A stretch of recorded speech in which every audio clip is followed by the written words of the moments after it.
Hello investors, welcome back once again to Insiderpedia. तो दोस्तों, आज की इस वीडियो में डिस्कस करेंगे एमपीएस लिमिटेड के बारे में और आज इस वीडियो में इनका कंप्लीट स्टॉक एनालिसिस करेंगे और समझेंगे कि आखिर एमपीएस लिमिटेड में ऐसा क्या खास चल रहा है कि इनका शेयर प्राइस नया हाई लगा रहा है, करंट टाइम में इनका बिजनेस कैसा परफॉर्म कर रहा है और फ्यूचर आउटलुक क्या हो सकता है। तो चलिए वीडियो को शुरू करें। तो दोस्तों, अगर इसके शेयर प्राइस की बात करें तो पिछले साल 1465 रुपए का ट्रेड कर रहा था, वहां से तकरीबन डबल हो चुका है और इसने इस गिरती हुई मार्केट में नया हाई लगाया। यहाँ पे देख सकते हैं कि जनवरी में ही ये 2000 के लेवल पे था, अभी ये 2800 का लेवल टच किया और यहीं पे थोड़ा सा कंसोलिडेट कर रहा है। तो दोस्तों, ये नया ब्रेकआउट देखने के बाद मुझे लगा कि इस कंपनी पे स्टडी करनी चाहिए, तो मैंने अपनी एनालिसिस की। क्या कुछ मेरी फाइंडिंग्स रही इस वीडियो में डिस्कस करेंगे। तो दोस्तों, एमपीएस लिमिटेड की बात करें तो ये कंपनी बीएसई और एनएसई दोनों में लिस्टेड है। इसकी मार्केट कैप की बात करें तो 4678 करोड़ रुपीस की है। स्टॉक पी की बात करें तो 35 का दिख रहा है। इसी के साथ आरओसी काफी हेल्दी 35% का है, आरओई भी काफी हेल्दी 26% का दिख रहा है। अगर इसके क्लोजिंग प्राइस की बात करें तो 2735 रुपए पे क्लोजिंग हुई है। इसने 2995 रुपए का हाई लगाया। इसके 52 वीक लो की बात करें तो पिछले साल ये 1315 रुपए पे लो लगाया था। तो दोस्तों, अगर एमपीएस लिमिटेड के बारे में बात करें तो ये B2B लर्निंग और प्लेटफॉर्म सॉल्यूशन प्रोवाइड करते हैं। बेसिकली एक आईटी कंपनी है जो कि मेनली एजुकेशन और रिसर्च डोमेन में कुछ टूल्स हैं, सॉफ्टवेयर है, प्लेटफॉर्म है, ये प्रोवाइड करती है। तो दोस्तों, अगर इनके बिजनेस सेगमेंट की बात करें तो यहाँ पे कंटेंट सॉल्यूशन से 53% का रेवेन्यू आ रहा है। यहाँ पे प्लेटफॉर्म सॉल्यूशन से भी 23% का रेवेन्यू आ रहा है और ई लर्निंग सॉल्यूशन से भी 24% का रेवेन्यू आ रहा है। तो दोस्तों, ये एक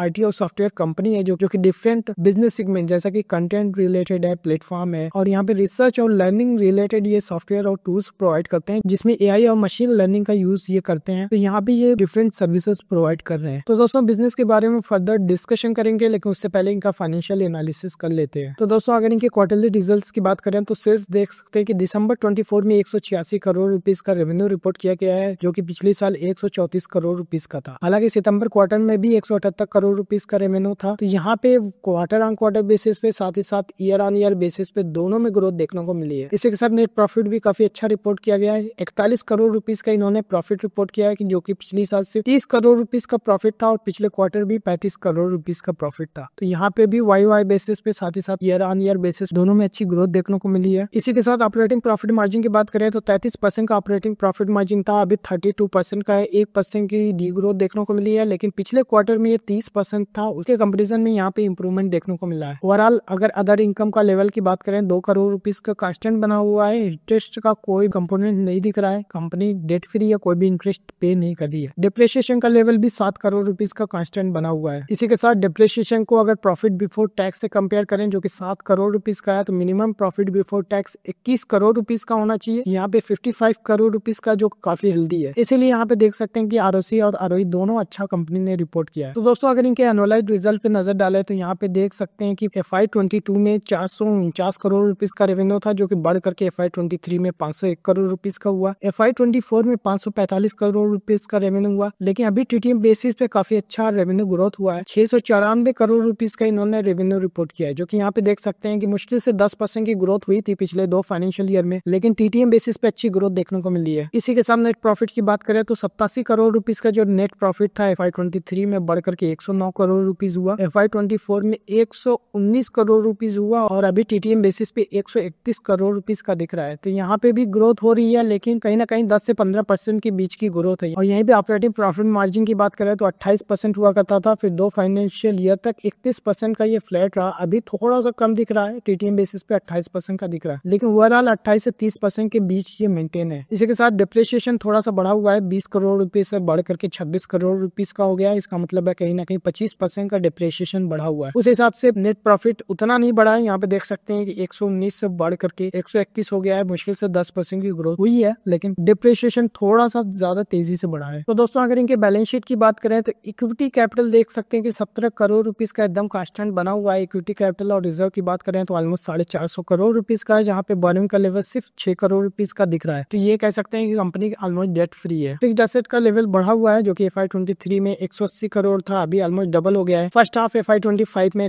355 करोड़ रुपीस का दिख रहा है। इसी के साथ अदर एसेट्स पे नजर डाले तो इन्वेंट्रीज का लेवल देख सकते हैं कि यहाँ पे है नहीं, प्योरली सॉफ्टवेयर डोमेन में है, तो कोई भी इन्वेंट्री होल्ड नहीं कर रही। ट्रेड रिसीवेबल की बात करें तो 86 करोड़ रुपीस का था, जो कि कांस्टेंट बना हुआ था। थोड़ा सा FY24 में ट्रेड रिसीवेबल बढ़ा हुआ था, लेकिन अगेन फर्स्ट हाफ FY25 में 124 करोड़ रुपीस का कांस्टेंट बना हुआ है। इसी के साथ कैश एंड कैश इक्विवेलेंट की बात करें FY23 में 158 करोड़ रुपीस का ये कैश होल्ड कर रहे थे। अभी फर्स्ट हाफ FY25 में ये 92 करोड़ रुपीस का कैश होल्ड कर रहे हैं। साथ ही साथ कंपनी डेट फ्री है, तो काफी अच्छी स्ट्रॉन्ग पोजीशन दिख रही है, जहां कंपनी के पास 90 करोड़ रुपीस का एनफ कैश पड़ा हुआ है। तो दोस्तों अगर इनके कैश फ्लोज की बात करें तो ये लगातार बिजनेस से कैश जनरेट कर रहे हैं, जो कि काफी अच्छी बात है। इसी के साथ साथ इन्होंने इन्वेस्टमेंट भी किया था FY23 में 65 करोड़ रुपीस का, हालांकि FY24 में यहाँ पे कोई भी इन्होंने कैपेक्स नहीं किया। साथ ही साथ फाइनेंसिंग एक्टिविटी भी देख सकते हैं कि निगेटिव में दिख रहा है, इसका मतलब बिजनेस से पैसा निकाला जा रहा है। तो यहाँ पे देख सकते हैं कि डिविडेंड पेड किया गया पिछले साल 51 करोड़ रुपीस का, FY24 में भी 86 करोड़ रुपीस का डिविडेंड पे किया है। तो यहाँ पे बिजनेस में लगातार कैश जनरेट हो रहा है, जो कि काफी अच्छी बात है। साथ ही साथ कंपनी डिविडेंड भी पे कर रही है। तो दोस्तों अगर इनके रेशियोज की बात करें तो डेटर डेज देख सकते हैं कि 70 दिनों के आसपास का दिख रहा है, जो कि मेंटेन है, काफी अच्छी बात है। इसी के साथ ROC की बात करें तो FY22 में 31% का था, लेकिन पिछले 2 फाइनेंशियल ईयर में 36% का मेंटेन कर रहे हैं। तो दोस्तों शेयर होल्डिंग पैटर्न की बात करें तो प्रमोटर्स की होल्डिंग देख सकते हैं कि 68.34% की एकदम कांस्टेंट बनी हुई है। FIs की होल्डिंग की बात करें तो यहाँ पे थोड़ा सा कम हुई है, जो कि 3.5% के आसपास थी, अभी 2% रह गई है। इसी के साथ DIs की होल्डिंग थोड़ा सा बढ़ी हुई है, नेग्लिजिबल सी, अभी 0.5% के आसपास की दिख रही है। पब्लिक की होल्डिंग भी बढ़ती हुई दिख रही है, जो कि है 28.36% की। इसी के साथ नंबर ऑफ शेयर होल्डर की बात करें तो 15,000 जो थे अभी बढ़कर के 18,333 इन्वेस्टर इसमें इन्वेस्टेड है। तो ओवरऑल कोई मेजर चेंजेस देखने को नहीं मिला है। यहाँ पे FIs और DIs की भी ऑलमोस्ट नेग्लिजिबल सी होल्डिंग है। मेनली होल्डिंग इनकी प्रमोटर्स के पास 68% की और पब्लिक के पास 28% की होल्डिंग है। नंबर ऑफ इन्वेस्टर अभी भी काफी कम है, 18,000 है। इसका मतलब है कि अभी भी काफी कम इन्वेस्टर इसमें इन्वेस्टेड है। तो दोस्तों अभी तक हमने देखा कि MPS लिमिटेड का शेयर प्राइस जो कि नया हाई जनवरी में लगाया है, इसका शेयर प्राइस अभी 2800 के आसपास ट्रेड कर रहा है। शेयर प्राइस पिछले 1 साल में ऑलमोस्ट डबल हो गया। फाइनेंशियल्स हमने देखा कि काफी स्ट्रांग है, अच्छा क्वार्टरली रिजल्ट भी इन्होंने रिपोर्ट किया और बिजनेस काफी स्टेबल और प्रॉफिटेबल भी है, जहाँ पे ये लगातार कैश जनरेट कर रहे हैं और डिविडेंड भी पे कर रहे हैं। साथ ही साथ हमने शेयर होल्डिंग पैटर्न में देखा कि प्रमोटर्स की होल्डिंग एकदम कांस्टेंट सी बनी हुई है। FIs और DIs की भी होल्डिंग है, लेकिन काफी कम है। ओवरऑल पब्लिक की होल्डिंग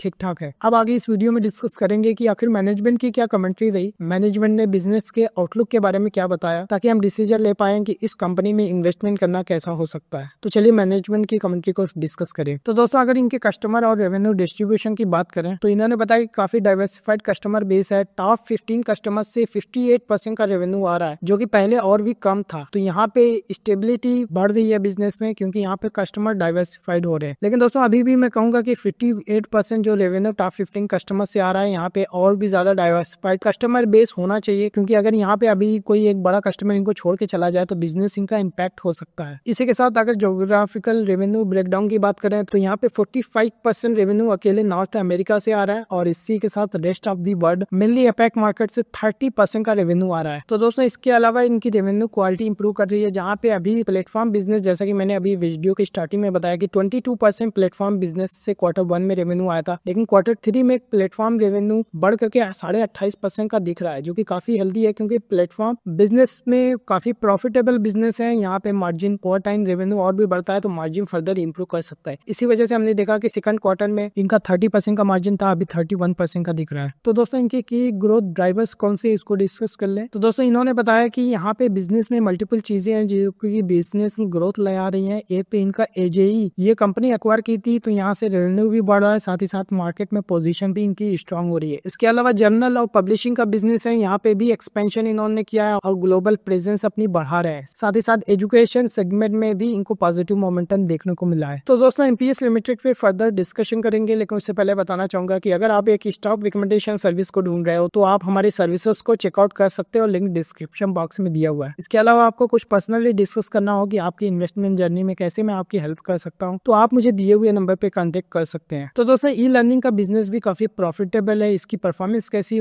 चल रही है इसको डिस्कस कर ले। तो दोस्तों यहाँ पे इन्होंने बताया कि फाइनेंशियल परफॉर्मेंस काफी स्ट्रांग है। EBITDA मार्जिन की बात करें तो ई-लर्निंग सेगमेंट में 32.63% का काफी हेल्दी EBITDA मार्जिन है। इसके अलावा MPS इंटरेक्टिव सिस्टम लिमिटेड जो कि इंडियन एंटिटी है, यहाँ का EBITDA मार्जिन भी 28% का हो गया है। तो यहाँ पे प्रॉफिटेबिलिटी काफी ज्यादा इंप्रूव हो रही है। तो दोस्तों इसके अलावा टर्न अराउंड और प्रॉफिटेबिलिटी की बात करें तो यहाँ पे इन्होंने बताया कि बिजनेस में अभी भी रिकवरी हो रही है। हालांकि ये जो टारगेट था कि जो बिजनेस इन्होंने एक्वायर किया था उसको टर्न अराउंड किया जाए, लेकिन वहाँ पे टाइम से पहले ही इन्होंने अपना प्रॉफिटेबिलिटी गोल अचीव कर लिया और अभी भी इसमें रिकवरी हो रही है। इसका मतलब आने वाले दिनों में इनकी प्रॉफिटेबिलिटी फर्दर इंप्रूव कर सकती है। तो दोस्तों अगर इनके मार्जिन एक्सपेंशन स्ट्रेटजीज की बात करें तो यहाँ पे एफर्ट डाल रहे हैं कि एफिशिएंसी को इम्प्रूव किया जा सके और रिसोर्स का एलोकेशन में ऑप्टिमाइज किया जा सके। इसके लिए इन्होंने गीग वर्कर्स यानी जो फ्रीलांसर्स होते हैं उनसे आउटसोर्सिंग स्टार्ट की है ताकि ये फ्लेक्सिबल डिलीवरी मॉडल पे काम कर सकें। अपना फुल टाइम एम्प्लॉय पे खर्चा ज्यादा होता है, तो जो कि अगर गिग वर्कर्स और फ्रीलांसर के थ्रू ये काम करते हैं तो यहाँ पे प्रॉफिटेबिलिटी काफी इंप्रूव हो रही है। इसके अलावा एजीए बिजनेस जो इन्होंने एक्वायर किया था इसकी परफॉर्मेंस कैसी चली इसको डिस्कस कर ले। तो दोस्तों यहाँ पे इनका मार्जिन इंप्रूव कर रहा है, साथ ही साथ रेवेन्यू भी स्टेबलाइज हो गया। तो दोस्तों मैनेजमेंट ने क्लियरली बताया कि यहाँ पे हमारा कोई भी फोकस